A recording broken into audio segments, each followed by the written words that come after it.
તળાજામાં રહેણાંક વિસ્તારમાં મહાકાય અજગર દેખાઈ આવતા ફોરેસ્ટ વિભાગ ઘટના સ્થળે પહોંચ્યું.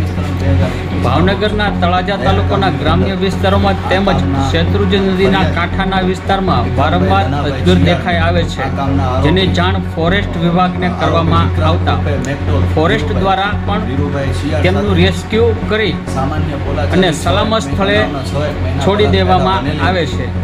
એવી જ રીતે આજે તળાજા શહેરના સરતનપર બંદર રોડ પર આવેલ ગીધાભાઈની વાડી પાસે રહેણાંકવાળા એરિયામાં અજગર દેખાઈ આવ્યો હતો.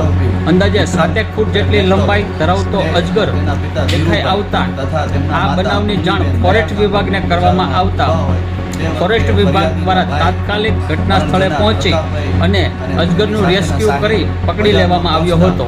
પાછળથી ધીરુભાઈ